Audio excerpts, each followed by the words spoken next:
Hey, this is Anney. And Samantha. And welcome to Stuff I Never Told You, a production of iHeartRadio.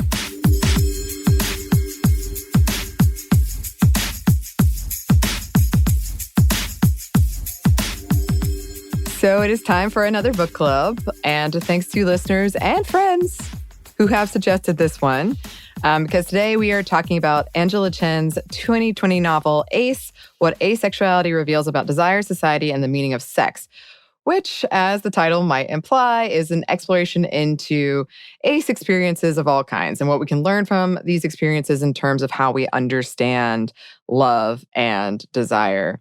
And Chen is a journalist and speaker, has been very open about her own experience as an asexual person. She's very clear that there is no one ace and that the book mostly focuses on liberal, Western, generally sex-positive folks. She interviewed hundreds of people who identify as ace from all kinds of backgrounds, digging into the intersections of race, disability, and gender with asexuality. And it was a very quick, very good read. And it was interesting to hear all these different perspectives kind of woven together.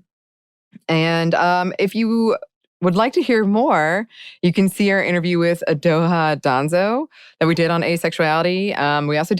We've done several episodes on this now, but one that came to mind a lot for me during this, when I was reading this, is our episode we did on What is Love, which was kind of an examination of what the sexual aspect of romance and how that's sort of understood in a lot of our culture and how that might not be the case. And perhaps we should separate that out or at least think about it.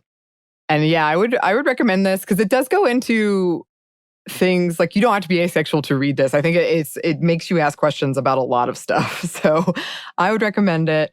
I definitely connected very hard with a lot of it about like not understanding sexual attraction, feeling hypocritical about things, feeling pressure, feeling like I was a problem in a relationship and avoiding talking about all of it, wanting to want what it seems everyone wants, but not me. Right. And yeah, just to put it out there, you did talk about the fact that there are a lot of great examples and personal stories and interviews within it. And when we originally had the asexual episode, we had a couple of male followers who were like, hey, I identify as ace. Can you talk a little more about it? Because, we don't hear that. We only hear the women, because it's more acceptable for women to be ace than it is for men. And I absolutely understand that. So if you're still listening, this is a great book. We didn't lose those followers. This is a great book for all sexes and all genders and being able to bring you prime examples from all perspectives. So I think that's a great way to look at that. So yes, recommended for all. And not just our female listeners or those who identify as female or non-binary. Yeah. It's for all. So I think this is something to put out there for anyone who's just trying to figure themselves out and need to relate. Absolutely. Yeah, there's a chapter on male ace experience, and we're going to talk about that a little bit. But yeah, really, really fascinating. A lot of stuff in there. And this one's pretty quote heavy because a lot of it, I was like, yes, let's just put in the quotes. But we're going to have discussions around all of that. So let's start with this one. I misinterpreted a person who does not experience sexual attraction to mean a person who hates sex. And so I personally could not be asexual. I hadn't had sex yet, but the idea held great promise. That's the strange thing about this orientation and all the misconceptions it carries. It's possible to be ace and not realize it, to see the word and still shrug and move on. Definitions are not enough. One must plumb deeper. Yeah, and I just wanted to include that because Chen was really open with her experience and all the questions she had and all of the stuff she still wrestles with. And I think that you have to dig deeper. I think that's good for everybody, first of all. But I also felt that was really true. And there's just a lot of questions you have to ask yourself of like, what? It's odd when there are things that you just take for granted. And when you realize like, oh, maybe I'm not experiencing this thing everyone else is experiencing. Right. And that's fine. But you do have to kind of really get to know yourself. Right. And I think in overall, it could just be said as a blanket statement. What we see as sex by media and or assumptions is often wrong for anyone who identifies as anything. So we already know that like it's just misinterpreted altogether, point blank. And the way it's represented to us, man, We need real honesty. And this is part of that honesty is, again, feeling different or feeling not the same as everyone else when it comes to what it actually is. And yeah. Right. That's a bigger conversation we've talked about. A real disservice about that. Right, really did. For everyone, for sure. But the confusion for so many of us is because of what the expectations were rather than what it actually is. Yes. And here's another quote. There's the man who grew up in a religious environment, followed all the rules, only to realize after marriage that sex was not the wonder he had been promised. The woman who ordered blood tests in high school because she was convinced that her lack of desire for sex was a symptom of serious illness. Disabled aces can have trouble fitting into either community, wondering where their disability ends and their asexuality begins, and whether finding that border should matter. Aces of color and gender nonconforming aces question whether their asexuality is a reaction against stereotypes. Everyone wonders how to separate friendship and romance when sex is not part of the equations. Aces who don't want romantic relationships wonder if there's room for them in a world hyper-focused on a particular type of partnership. And aces who do want romantic relationships point out how consent practices don't make room for their needs. Yeah. And those are all chapters. All those things she mentions, she breaks down into whole chapters and has these interviews with people and discussions with people. And there's a lot of things I found interesting in all of that where I like I said, I've been kind of dealing with this for a while and asking questions about myself for a while. And like I said, in a recent happy hour, I think my mind is starting to expand into what could a relationship look like for me? And it could be a bunch of different things, which is really exciting in a lot of ways. Right. Or if I even need it, or if I can be complete, which I can be, but that idea of, I'm not sure if that's even what I want, but it's just that I'm thinking about it. Right. And so I found that really interesting. There was a chapter that really went into definitions around romantic and platonic and attachment and how those are different and how we might misunderstand those things and how they don't necessarily have to be, they all have separate definitions, but they also can interact, and how different groups of people see those things differently as well. And of course, because of the nature of this book, it does come from kind of an asexual understanding a lot of times of what does that mean. So I just thought that was really, really interesting. And the whole conversation of a lot of this is around language, right? We don't have the language to express perhaps things that are feeling, or these different shades of relationships, or any kind of, I don't know, attraction. And so one of them was friends versus more than friends, but not necessarily, a sexual partner, but just having these shades of it can be very passionate feelings for someone without sex. Right. And we just don't have a lot of times the terminology or even the tools to express that, which I thought was really interesting. And then, we've talked a lot about this constant narrative of not being complete without romantic love. And that is present in our language, in our laws, in our media, in our songs. Just today before we came in, I was making a tally of all the times that I was kind of bombarded with, you need this relationship and you need sex. And it's very sad if you're not having those things. And I just recently saw a TikTok or Twitter, I can't remember, somewhere where this woman comes on and is pretty much joking about the fact that men continue to threaten women with, if you're not careful, you're going to be all alone. You're going to be all alone. And she started laughing. She's like, you have no idea the fact. I would be so excited to not have to be responsible for someone else. I don't understand why y'all keep using this as a threat, as if that's something bad. And of course, everybody was like, yeah, absolutely. And that's kind of that whole narrative is we've been fed for so long that if we don't have a partnership, that means sex, family, all of those things, then we have not done this right, and that we will be miserable. And it's just this weird stretch to say you need to be codependent on someone. And it's kind of like, really? Is that the best you can do? And what you're telling me is because I'm able to rely on myself and I'm happy, if I'm content with just being here with myself and whatever hobbies I have and or whatever dog I have or just joyfully reading, as you would, fan fiction all day long. Yes. I mean, and that's a flex to say, but you're going to be unhappy, but I'm not. I haven't been, so I don't understand. But yeah, stuff like that, that type of narrative that's existed for so long and that we assumed was the norm and true. Right. And she, in this book, gives some pretty excellent / really frustrating examples, right? That, which we're going to go into. But something else she talks about is this idea that, like, once you're in a relationship, and in this case particularly married, but like in any relationship, there's this expectation that sex is like owed or is a part of that. And she points out like marital rape being essentially a pretty new thing, like up into the 2000s, like some laws. Right. And that's not really rape because you're in a relationship. And that, again, is just another instance of relationships look like that sex has to be a part of it. And if somebody wants it, the other person doesn't, then too bad. And that's not really rape, which is gross and disgusting and completely wrong. Right.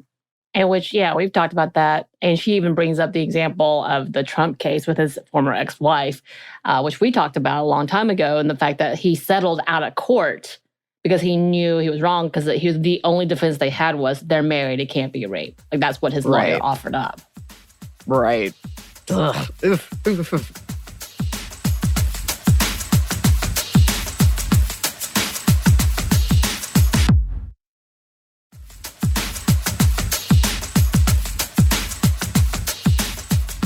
Here's another quote.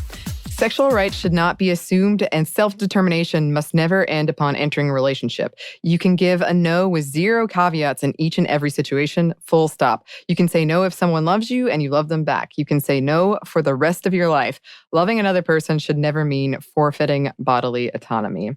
Right. And of course, this has everything to do with the patriarchy in itself. Yeah. Because it is absolutely directed more at women. Now, of course, it can be twisted and flipped for sure. But when you come into a heteronormative cis relationship, you know what this is pointing towards. And that's women's obligation to men, which has been a barrier for so long in general, and why this conversation needs to happen more often, because it goes beyond just, and she says this a lot, just ace community. It goes beyond to that, just to humanity in itself. But yeah, that level of expectation again and obligation is part of the problem in this narrative. Yes. And then I did want to just put in here very briefly this whole idea of like puberty being a very confusing time. And when you're like feeling these things and you're feeling crushes and all of the stuff, and you're kind of getting exposed to that through people that you know as well, it can be hard when you're seeing mostly one type of relationship to understand, especially if you haven't heard terms or you don't know these things exist, what it is that you're feeling or what you want and how that compares to what other people are experiencing. And I think that can get in the way of a lot of people. I know we recently read a listener mail where the listener was saying, like, I didn't feel like I could claim this sexual orientation or the sexual identity because, I was passing as hetero and I was getting privilege, and also like I hadn't done it. And so like I didn't have enough women partners versus men partner, like all these things. And I think that can get in your head. And it's just confusing. It's a confusing time.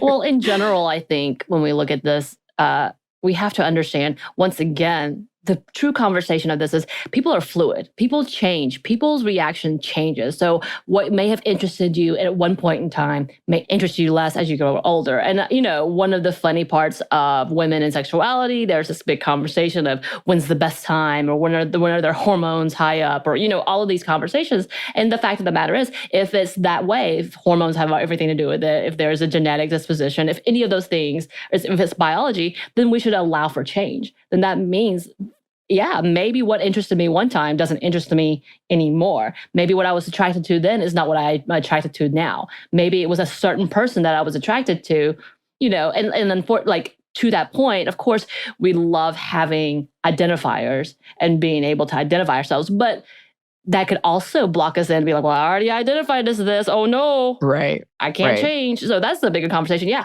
Puberty is super confusing. I don't understand why that's the moment where we have to decide this is absolutely what I'm going to be in the next 100 years. If we live that long. But you know what I mean, right? Yeah. But yeah, and I think that's worth noting as well. Again, and there's crushes upon crushes upon crushes because, of course, I've identified one way the whole time in my life, but I won't hesitate. TikTok obviously thinks I'm a lesbian. Okay, look, show me all the beautiful women. I will gladly watch them talk about their great day. Who wouldn't? Who wouldn't, right? But that is, by the way, that's an inside joke for many TikTokers. I think women have been like, why does TikTok think I'm a lesbian? Well, this is a cool video. According to their algorithms, yes. I'm just saying. Yes. It knows I like dogs and funny women content. I don't know. It's accurate. And that's apparently what I identify as. I don't know what that means. I don't know if there's a thing for that. But according to TikTok, that's my identifier. I see. Sounds right. I'm just saying. All right, so moving on. We're going to read a little more. I understood for the first time that it is possible to lack the experience of sexual attraction without being repulsed by sex, just like it's possible to neither physically crave nor be disgusted by a food like crackers, but still enjoying them as part of the cherished social ritual. Being repulsed by sex is a fairly obvious indication of the lack of sexual attraction, but a lack of sexual attraction can also be hidden by the social performative or wanting and having sex for emotional reasons. And because the different types of desires are bound together so tightly, it can be difficult to untangle the various strands. People who have never felt sexual attraction do not know what sexual attraction feels like, and knowing whether or not they have ever felt it can be difficult, writes ACE researcher Andrew C. Hinderlitter in a 2009 letter to the editor of the journal Archives of Sexual Behaviors. Yes, exactly. And she wrote all of that. Yeah, I think that's a big conversation. Like, if you don't know what it is, then what do you think it really, you make up your mind to, oh, this is what it's like. Kind of like if you're tasting food for the first time. You have no idea what it tastes like. So you assume, okay, no, it tastes like this. Yeah, and you can't put yourself in other people's shoes. You can listen to them and be empathetic, but you can't experience what it is they're experiencing, and you're limited once again by your vocabulary. And also when people say what they're experiencing, it might mean something to them that means something different to me, and you're trying to make that match because you... And Chen's really honest about this, and she says it was difficult for her to be so honest about it. But there are times when I've wanted, I feel like I should fit into this, whatever this is that people are feeling. I should feel that, so I'm trying to make it work in my brain when people are describing it to me. Maybe I do feel that, and just feeling like this would be, and it sounds so terrible to say, but easier. It'd be easier if I could just feel this. Whatever it is. So I would try to convince myself, maybe this is what people are talking about. Right. And we're just, it's almost like an expectations thing where I'm just not as into it as other people are. Right. I mean, you could say that about love in general, too. And for me, when it comes to partnership love, I never really understood that. That was a new thing for me. And I kept asking, even in recently, my friends who would so easily tell their partners, I love you. I was like, how did you come to that point? How did you get here? And they could never really explain. And some people would be like, yeah, I just said it because he said it. Or she said it. That was that narrative. And some people, so in my mind, it didn't make sense. And I still don't quite understand it. And I say this in that I absolutely care for the people around me. And I would call that love, because for me, it's a measure of what I would do for you, or how far I would go for you, or how much you are in my thought process. So I'm thinking of things like, I'm going to do this, but would Annie enjoy this? Let me think about it, And I do think of it as cherishment of some sort. So if you care for me enough and you send me a message, I know that you're thinking about me. Stuff like that. That to me is my measure of love, but it's different from everyone. And I still can't grasp that for partnership all the time. And I'm learning about it, and I'm there because I've reached that level with a new partner where I'm like, okay, I'm willing to do the things that I do for my best friends for you. So that must mean I love you. Right. And I think that's a good point. I think people are very different, and I think that we do experience things that are very specific to our experiences and our upbringing and all these things like we internalized. But that being said, there is sort of similar threads throughout, but that can kind of get lost. If what you think love looks like isn't what you're experiencing, then that can be confusing, even though, of course, we do experience it in different ways, just with these shared threads. Well, it's kind of like how, I love my musicals. So I thought, being in love meant we're going to dance in the street in the rain, right. As well as I thought sex meant if you're watching, Leave It to Beaver, you just kind of hug each other and you sleep in separate beds, like that for the longest, Oh, yes. But yeah, going back to your point of like the food thing, people just don't, it's hard to describe something that only you know. So like I was talking about this with a friend the other day about colors. Like I'm not entirely sure we're seeing the same thing. Right. Even though we're looking at the same thing, I don't know what your brain and my brain, they could be doing totally something different out there. And I think like this was I wanted to bring in this quote just because it reminds me of the argument around feminism, where feminism doesn't mean I hate men. Right. But that's what it gets turned into. And for a lot of times for asexual people, it turns into you hate sex, which it doesn't necessarily mean that. It can mean that. But it can, like she said, like if you want something you want to participate in emotionally or because it's like a social ritual, then that's cool too. Right. As long as if you're doing it because you want to do it.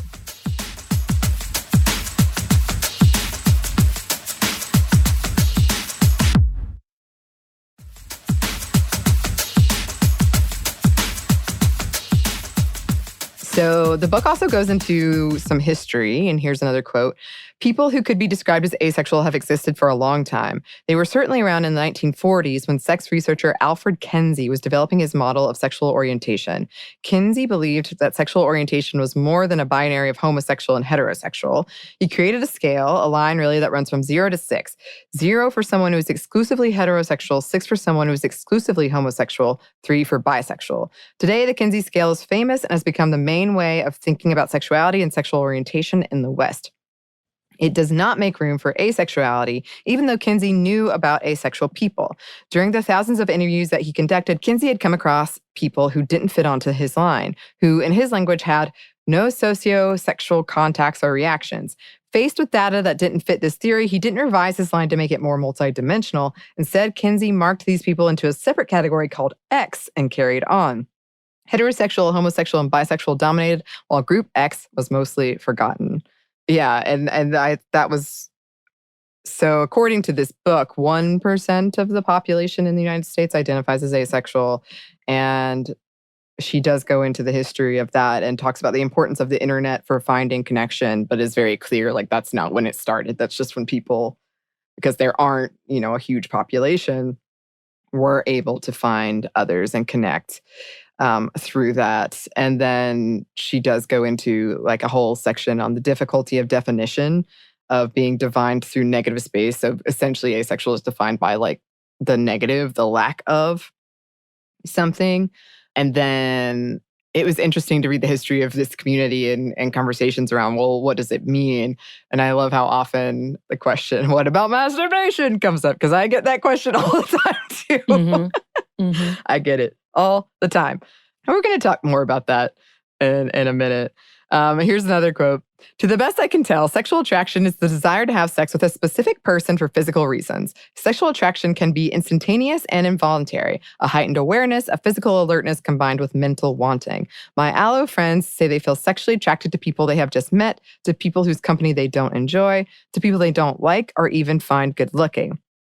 Fair enough. Aces don't experience this. Aces can still find people beautiful, have a libido, masturbate, and seek out porn. Aces can enjoy sex and like kink and be in relationships of all kinds. So yeah, this reminds me of a very specific conversation I had with a friend, Katie, who's been on the show, where I was literally like, look, I'm going to ask some questions that probably sound very strange to you, but I just am curious. And I was like, So tell me what it's like to want to have sex. So tell me do you like fantasize and what is that like? And like, what happens when you masturbate? What are you thinking about? All these questions. Because it's a moment of having where you're like, I don't think I have been experiencing these things. Right. And then you're just trying to go back to like the square one of, okay, I've assumed it looks like this, but maybe my assumption was wrong. And so I have what I call tame kink, and I look forward to discussing this in a future happy hour. But basically, I experience what I imagine is close to sexual attraction, but it's not sexual attraction because there's no like actual sexual part, but like the physical feelings where my fingers will get all tingly and it feels like my body is all warm and my butterflies in my stomach when it's something very tame happens. Like somebody shows that they care about somebody else or they're really protective of somebody else or just like really sweet, caring stuff. That's what gets me going. And that's what I seek out in fan fiction. And I do feel the thing, but it's not like a sexual, because I'm not like seeing anybody usually. It's just something I'm reading about or even thinking about. Or it feels kind of like when you're on the top of a roller coaster and it's just about to drop. But that's what I experience. And it's almost never, I do with fictional characters, obviously like Luke Skywalker being the number one, I feel like strong emotions, but like if you remove it, I don't feel for the actor. So it's like, it's a fictional, it's entirely based on that. And if I find somebody really like emotionally attractive, I can think someone's really beautiful. I can and feel that. But I think even then, I don't think I'm feeling sexual attraction so much as just like, I want to be with that person. Right. And just like spend time with them and talk with them. Right. I don't know. I think all of those make sense into the level of like safety and such as well. Everybody has different things. And it's according to how I feel at a certain time. It could be an action that someone does. And I'm like, oh, damn, that's sexy. You know, like that's definitely, I think, something that I do have a moment of. Of course, I have a harder time sometimes because of the sexual trauma that I've experienced, as well as the sexual trauma that I saw in work and had to deal with on a daily basis. Had a lot of sex offender cases. So there's a lot of different levels to that and trying to separate some of these things because, y'all, when you've been in that field, and I'm sure we've got more and more social workers following us. Hi, y'all. I'm sure they know what I'm talking about, that you want to be in that moment, but even like being distracted by whatever work that happened that day is a huge thing and changes things pretty quickly, no matter what. And that could be a whole conversation of being just really distracted and your mindset as well as preferences. But yeah, I think all of those things that you're talking about, which you find as attraction, is that what would you say? But it's not necessarily sexual, but it's an attraction, yeah?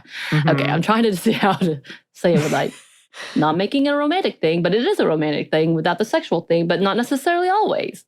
Yes. Right? Okay, see, we're getting there. But like for me, all of those things are just, and it is for you too, but for me, it's like a personality thing that is an automatic that I would want that, you know what I mean? Or want to give that. You and I are very close. And the reason we're very close is we have that language of giving to each other or comforting each other in a manner of helping or doing something that you see as that other person likes or wants or enjoys. So you cater to that. For me, my own life, because you have very defined loves, and I love that. You make it very easy to give.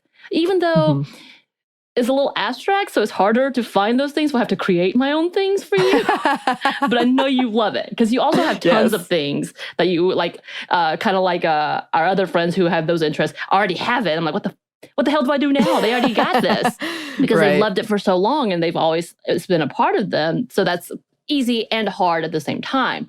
For me, I don't really have those interests. I thought about that the other day. It's like, I feel like sometimes I'm a sociopath, and this is going on to a whole different level because when we talk about attraction, and I've thought about this. I thought about this when I was watching Dexter too. And I don't know if people who have gone through and probably had been diagnosed with reactive attachment disorder at one point in time and or could have been, I'm still sure it could have been, have a hard time in finding loves and likes of things. I used to make myself, because I'm like, this is normal. I have to play normal. So I would pretend to collect or want something. And then my dear love of mother, who also is similar to you and I, of like, you like this, I'm going to cater to this, and I'm going to focus on this because you love it, would give me tons and tons and tons of stuff like that. Me realizing I only said it because I needed to say it, because I needed to be normal, and now I have all this shit. What do I do with it? Yeah. I'm going on a different round this one. But it's kind of that whole level of trying to figure out what is it that I love, and when I do find attraction, what is it? So for me, for the longest time, it's just physical. It wasn't emotional. In fact, I took emotions completely out of it. For the longest time, there was no such thing for me. So it's kind of like, I don't do the emotional sexual attraction. I don't do that because I think someone said, maybe you just don't like romantic, you're aromantic. And I was like, that's because I want it. There's times to be like, man, if so-and-so did this for me, I would be blown away. You know what I mean? Like growing up, like these kind of romantic notions and cues, I love it. And so when I do get it, I'm like, oh, thank you. I love that. And I want to do that. I want to do that for other people. Do what you love. So let's do this. But it's weirdly enough, like, I don't know what that is for me. Again, rediscovering all these things. But that is that conversation of like, okay, so what is this attraction for me? Is it A, B, C, and D? I'm like, okay, let's figure this out. And trying to also combat the very, very, like, and again, you know this as well as I do, and I think anyone who identifies as anything but heterosexual would understand this, is that level of how do I pretend to be normal? And it's so ingrained with me, in me, that what I'm pretending to be becomes what I think I am. Does that make sense? Right. Yeah. Like, okay, so for the law, this is normal, so I'm going to say I am, and then I believe it to the point that I can't change it. So I'm like, wait, do I actually like that? Like, it's kind of that level. And it is. It's really hard to, like, decipher all of that because I'm like, all right, these make sense, but this is what I know, and this is what I pretended to be. And of course, this goes beyond, once again, and I keep pulling this in, and I don't mean to, that it goes beyond just sexuality, like identifying my sexuality. It goes beyond that. It goes beyond the everyday. Again, am I a freaking sociopath? Do I need to rethink my life? Yes. But ...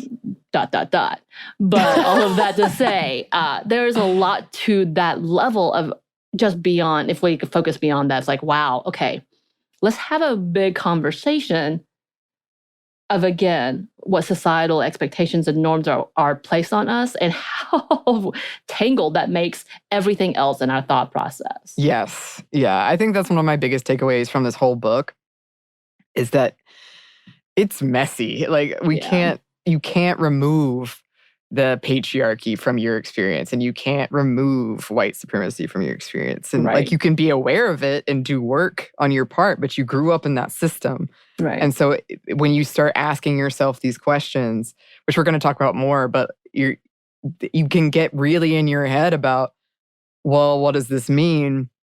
Is this something that came out of being raised in this system? Like, am I playing into a stereotype or against a stereotype? And why am I doing that? And just really, really being uncertain on something you were probably already kind of didn't feel maybe, or I should say for me, it makes it hard for me to claim something 100% because I'm like, I can't say for sure. And that's not a great mind space to be in, where you can't say why you feel the way that you do or don't feel the way that you do.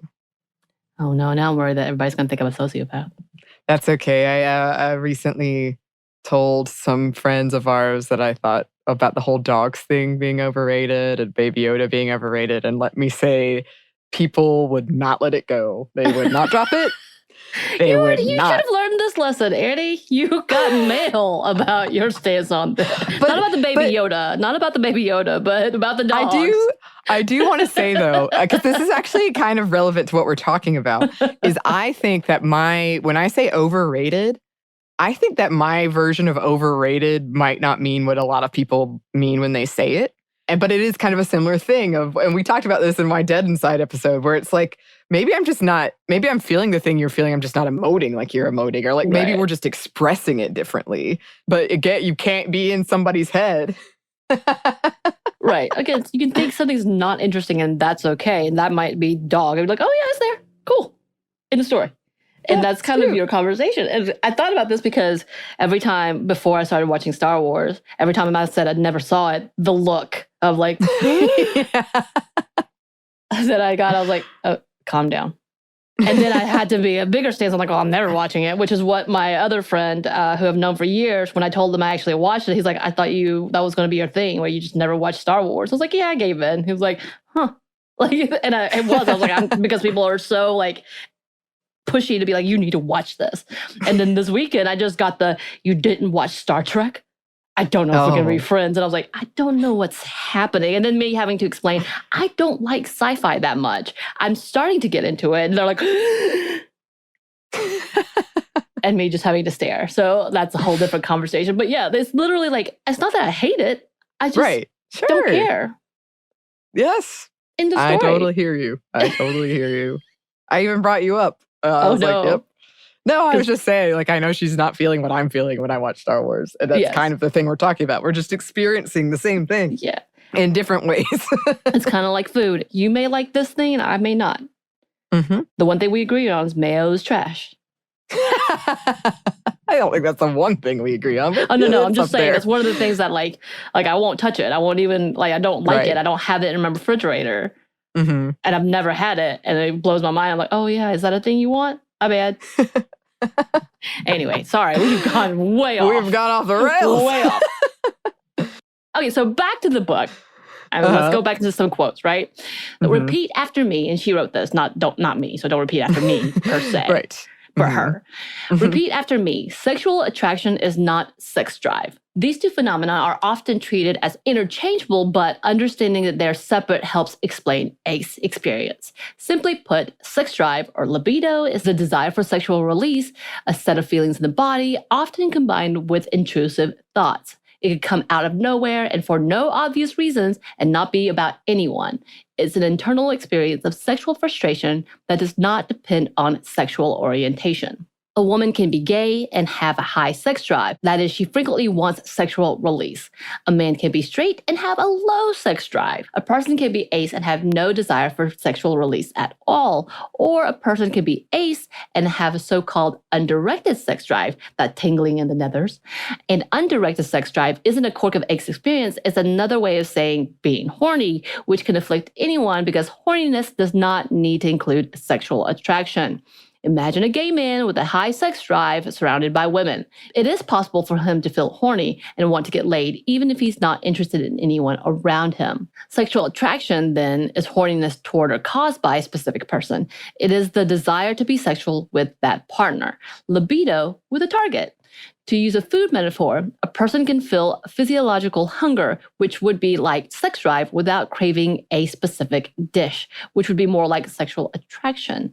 And just as people have different sex drives, they also experience different levels of sexual attraction. Some aces have a libido and some don't, but we all share the lack of sexual attraction. And most of us have low desire for partnered sex. As a side note, it's important to clarify that neither sexual attraction nor sex drive are the same as physical arousal. People can have random erections or be aroused during medical exams with no libido or attraction involved. And by the way, that could also be said, and this is not what she writes, this is me speaking, about when rape cases happen and then talking about being aroused. That is always a conversation. And yes, that is a physiological thing. It is not necessarily sexual attraction or wanting it. Yes, yes. And we talked about that in our past book club, Come As You Are. And I think that this is a good quote to kind of describe those things. Because like I said, that's one of the number one questions I get is like, but you masturbate. So you must, have some kind of sexual desire.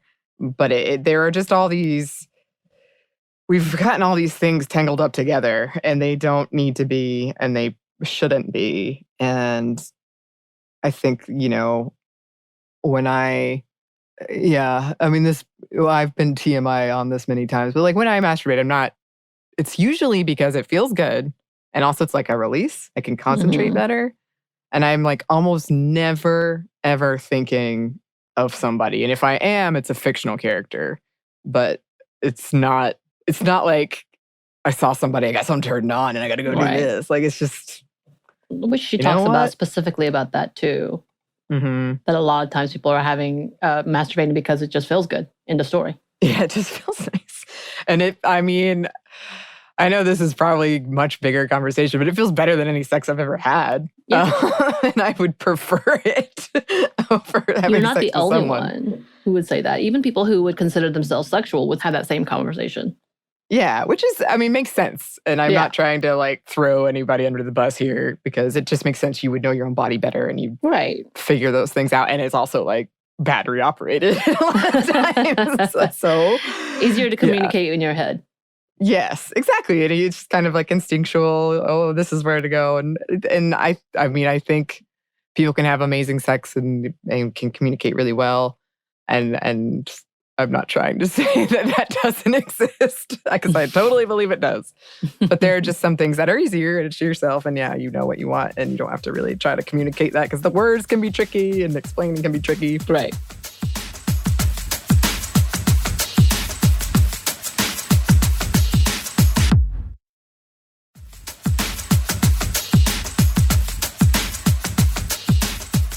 Here's another quote. In fact, demisexuality and gray sexuality not only can describe allos, they actually refer to many who could technically be considered allo. Asexuality is about who you're sexually attracted to. No one. Demisexuality describes the conditions under which someone develops sexual attraction after an emotional bond is formed. And gray asexuality can be about how often someone develops sexual attraction. Rarely. It is possible to be pansexual and demisexual, or gray aheterosexual, or any number of other combinations.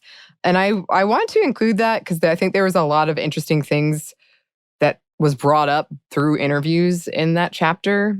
There was one point about hookup culture and over-sexualization, and that may be kind of an anxiety that these labels were being used for people who basically thought that the level of sex they should want, they weren't there. And that as a society, we've just been totally hypersexualized and oversexualized. And so they thought that maybe something was, in very heavy quotes, wrong with them, or they weren't on the same level as people. Maybe that's just a cultural thing they've internalized. And then there's also the interesting point of people using these labels, but really they were just being jacked about it. And having anxieties around that of like, and I'm being very general and stereotypical here, but kind of, like the man who says he is like aromantic and all this stuff, and then treats you like that's not cool. Don't treat people terribly. Right. So I understand all those anxieties. And I think, again, this book does a really good job of like, it's complicated. And people have acted in ways that are cruel to other people that can, unfortunately, sometimes sort of align with how people understand or think that these labels, what they mean, which isn't necessarily the case at all, but just what people think. Like I think of her, a lot of women, if you met a guy who said like, I'm not into romance, even if he did identify that way, you would immediately have kind of like a tensing up of, oh, he means like he just wants to use me and then throw me away or something, which again, generalizations. I know that you can be an aromantic man and not be like that, but I think that's like the anxiety that people have. Right. Yeah. And labels in general make people nervous all kinds of ways. And then we also see people who are being dicks about the fact that labels can be important in that you want to identify yourself. You need to know about yourself, which I know is like a light bulb moment for many people. And we're kind of seeing this. And I don't think she's definitely didn't really mention this, but like with the pronoun stuff, and we have the right coming in and going real hardcore and being like, how dare you do this because now you're categorizing and or whatever, making me see something that I don't want to see or making me acknowledge something that I don't want to acknowledge type of conversation as well. And it's kind of like, well, it's not for you. Right. It's for them. So calm down. Just calm down. Yes, for sure. Yeah. So going on with more quotes, sexuality is more than sexual orientation, and attraction is more than sexual attraction. Yet humans can act as though sexual interest is the only reason we find ourselves compelled by others.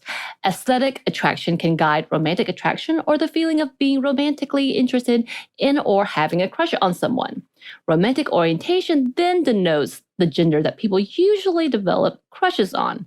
These use the same linguistic constructions as sexual orientations, swapping out the sexual part, heteroromantic, panromantic, homoromantic, and so on. People who don't experience romantic attraction towards anyone are called aromantic or aro. The concepts of aromanticism and asexuality developed alongside each other, so aros have long been part of the ace community, though some people are aromantic and not asexual. Yes. Which someone asked me if I was. Well, and that's something else I had no idea about until I started on the show. Right. That was new. I had to look it up. I was like, is that a thing? Yeah. For real. Well into my adult life. And that's, I identify personally as biromantic. But it is nice to know because I would feel like attraction to both Luke and Leia and be very confused by it. But then I want nothing like sexual. And I'm like, how is this happening at all? Right. Now I know. There you go. Something else that Chen goes into in this book is religion, which is something we talk about a lot in this show, and how that impacts views on sex and morality, and how not wanting sex can feel old-fashioned and conservative. This whole idea of not wanting to feel repressed, wanting to feel liberated. And that's something I really identify with, I really connected with. And I just feel, and I talked about this briefly because I'm so happy that we're finally talking about women having sex and liking sex and wanting sex. I think that's great. But I think it has gotten kind of like tied to that means you're liberated. And if you don't want that, then you're not. Right. And I think that also is changing. And again, it is another thing that is complicated because of the patriarchy. Right. And things like religion, which of course the patriarchy touches. But yeah, it's sort of, there's a whole chapter about the religious aspect of this and this assumption that everyone struggles with sexual desire in religious texts. Is kind of in a lot of ways, the heart of a lot of religion, is that the idea that everyone struggles with this and you have to be chaste and hold back from your desire until you are married. Right. And then, have kids and that's it. Speaking of which, there's been this viral video recently of this dude who decided to approach several 18-year-old girls on the beach to tell them that they are causing men to sin and they need to think about their life, and what they're doing is they're dressing like sluts and they need to get it together. Oh, yeah. Because he said, my son's out here, my family's trying to enjoy some things, and all they can see is your bikinis. And by the way, they're normal bikinis. Like, not that it matters. Not that it matters at all. Like, they can be wearing G-strings and whatnot, and enjoy your life, do your thing. But they were just wearing regular bikinis. They look great. Go ahead. Enjoy it. Love your life. You look wonderful. Enjoy that body. And it went viral to the point that all the people were like, what the hell is wrong with you? And he came and decided to come back with a video saying that he was, a God-fearing man and he was doing the work of God and just wanted to let this, and he tried to be real cool. I just wanted them to protect them and let them know that, this is really harmful and what Jesus loves them more than that, essentially. What? Yeah, it was bad. To say he got fired and then he got chastised and he's been reamed over the coals repeatedly has been a delight. Just so you know. But anyway, I think stuff like that. And again, we talked about it when I was talking about the murders that happened in Atlanta, the shootings that happened in Atlanta. This conversation causes a lot of violence in general when we talk about morality, but it also causes a lot of fear and just, again, this whole conversation of am I normal? Am I supposed to be feeling this? So if I'm not trying to be religious and I'm not trying to be, and I'm trying to go forward in this feminist movement, and me saying I don't want sex. Am I doing the wrong thing because I'm not, liberated again, like she says? And I think that's a big conversation because we have one extreme or the other. Is that either you have to be completely chaste or you have to be, raging and constantly turning over partners. There's not this middle ground of just being. Right. And just being happy to be what they were and who they are and not wanting this. And then you go on into that it's both good and bad when it comes to relationships and what it is expected under the misogynistic idea of what marriage is supposed to be when we look at the conservative religious ideas of what marriage is and how damaging it is for one or the other. And it's such a weird conversation because, it doesn't feel like there's much of a common, like a middle ground or a no ground situation. Yeah. Yeah. And I think that's something we should all examine perhaps, and maybe we'll come back and do another episode on it one day. But there's just a lot of judgments around if people are having sex and the type of sex they're having. So, like, even if maybe you are having sex, but it is, quote, boring. Right. But maybe that's fine with you. Maybe that's what you want. But I feel like there's a lot of judgment around that, like how much sex you are having. And I do think it has a lot to do with this history of the patriarchy and repressing women and not letting women be sexual and not letting women have pleasure. And so we do have a lot of concern around that and anxiety around that. But the fact is those things can exist. Right. And that might be what somebody wants. And again, it can change. Yeah, It can change.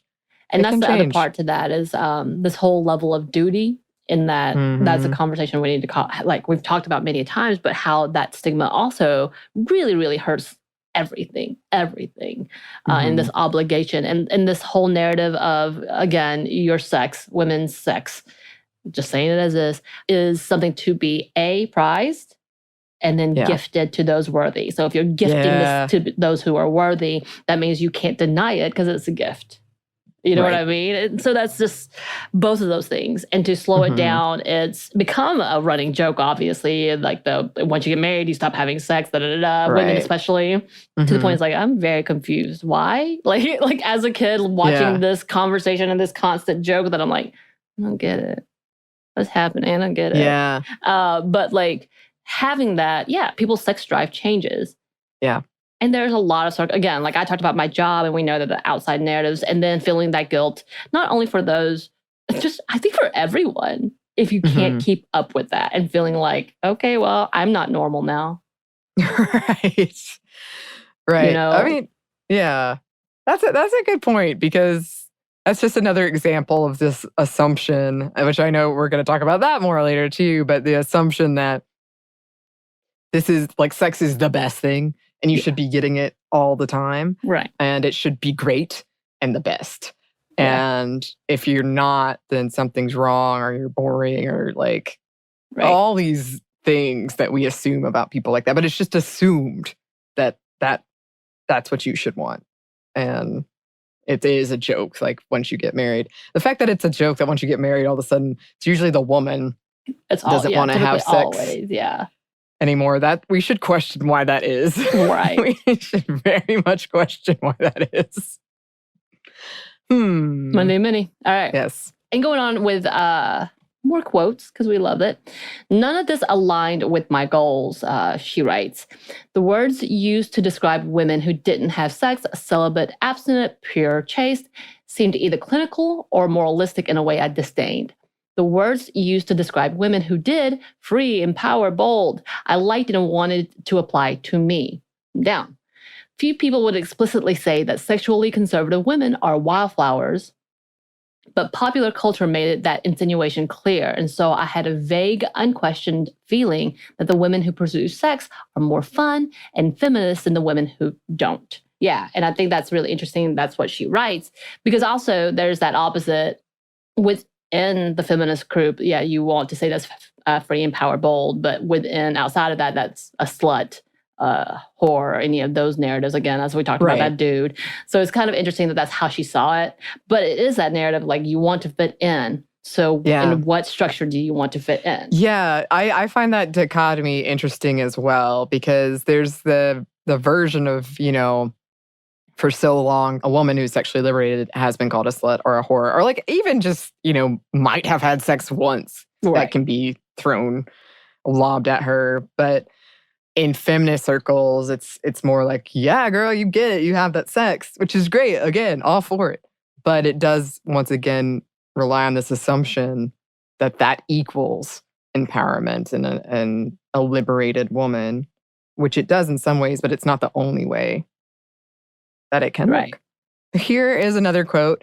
My ideas about the humiliation of repression and the meaning of liberated sexuality did not come from nowhere. For so long, women have been encouraged to deny our sexual needs and instead serve the needs of men. Our worth is tied to sex. We are sexualized until we are too old, yet shamed and policed for being sexual ourselves, prevented from exploring what we desire or are allowed to desire. This is doubly true if the women in question aren't straight. So yeah, that's kind of going off of what you were saying, Samantha, that it's just, once again, you cannot win. You cannot win no matter what. And I want to include this because I did feel this as well, especially when I came into work on a feminist podcast. I was like, oh no, I have to keep this to myself. Like, I gotta be loud and proud about go having sex. Women, go get it. Get it. Which I am. And I was like that in high school too, because I wanted to fit in. I wanted to be normal, in heavy quotes. And I did. I wanted women or any marginalized group to have sex that they wanted and it be fine. And that does get all mixed up with this sort of the patriarchy and feminism and assumptions around sex. But I will say for me, and I don't think that this is a healthy thought either, but I experienced almost the opposite of this whole thing where it's hard to describe, but I guess I thought sex was degrading for women because it had been for so long been about men's pleasure. And to me, it seemed, and this was also really uninformed about like what I saw in porn and in movies and stuff. But to me, it just seemed like the woman was a prize to be won and the man won in this sexual encounter and the woman lost. So I experienced almost this opposite thing. And that's also because I wasn't where I grew up. There were feminist people, but that conversation was not being had. So I didn't really have that sort of like empowered narrative as much as I do now, as I hear now. But for me, I would hear my friends talk about sex they were having and how much they enjoyed it. And it was like my brain could not get on board. And I just thought that was interesting. That for me, it was like the opposite, where I was like, I'm never having sex with a man because the patriarchy. So it's like a different form of feminism almost, of not good feminism, but kind of this really misinformed understanding of it. And I don't know. I just thought I was intrigued by our different experiences around that. I think it's interesting too because I felt the same way as you did. It's always been about power. It's all about men gaining power, taking something, and women are just prizes, essentially. And I grew up with that, and like that's what we learned in high school. That's what we hear guys saying, and like having brothers and kind of talking about, so and so did this with so and so, and it was always the girl's a slut, and the dude obviously was the one pressuring. And that was that conversation I grew up with, and understanding this is what happens. Oh no, I don't want that. Every time I'd hear a story about something happening between a couple, the girl is always, something happening, whether she's forced to do something or whether they do something that's gross to like always an added to humiliate the woman. Right. And that including like oral sex and having blowjobs or any of that, to me was the most degrading of all things because that made women seem nothing but the vessel. Yeah. I don't know, like the orifice, I guess. I don't know, for something just for male pleasure only. Like that's what it seemed. And to me, that was one of the most humiliating things that you could think of. And so that was the biggest joke for anything that happened within high school, teenagers, whatever. Like, of course, it's not sex, but it's still something that men can have, and therefore used women even more so. That's what it seemed. And it wasn't until Sex and the City that it kind of turned that perspective from me when they talk about, again, it's still about power dynamics, but how it can be pleasurable, how it's not pleasurable, and all these things, because it literally goes from one character saying she doesn't like it, she doesn't want it, she doesn't want to do it, and that ended their relationship, to another character talking about, I like it sometimes. It's like literally says, I'll order it off the menu every now and again. Yeah. And talking about how, things have been changing and how that can be a thing for women to enjoy as well. And of course, this again negates all of the love and romance and trust and communication in a relationship that can happen in that too, which we want to come back to in general. But I'm right with you. Where it's like, this is degrading and this is what it means. But it also came with that misogynistic idea of my virginity is my prize. Right. And I must not give it unless they are worthy. Right. And I have had friends where I've had this very discussion with them, and they'll tell me like, I get real pleasure out of like really bringing someone like to the edge and like being in control of that pleasure for them. And I totally get that. But yeah, these formative ideas I had are these really misinformed ideas I had at the beginning that I thought it was degrading. And I think that also says something about rape culture and the media we consume and how sex is often portrayed. That's what I thought it looked like. And it's never about the woman's pleasure. Right. Ever. Or if it is, it's only like we talked about as a way for the man to be like, look how good I am. Yeah. Still about him. Okay, so because we went so far off the rails on this one, we're gonna have to break this one up into two. Our first book club two-parter. Yeah. Yes. So keep an eye out for part 2 soon. But in the meantime, if you have any suggestions for book club or any suggestions at all, we love to hear them. You can email us at stuffmediamomstuff@iheartmedia.com. You can find us on Twitter at momstuffpodcast or on Instagram at stuffmomnevertoldyou. Thanks as always to our super producer, Christina. Thank you.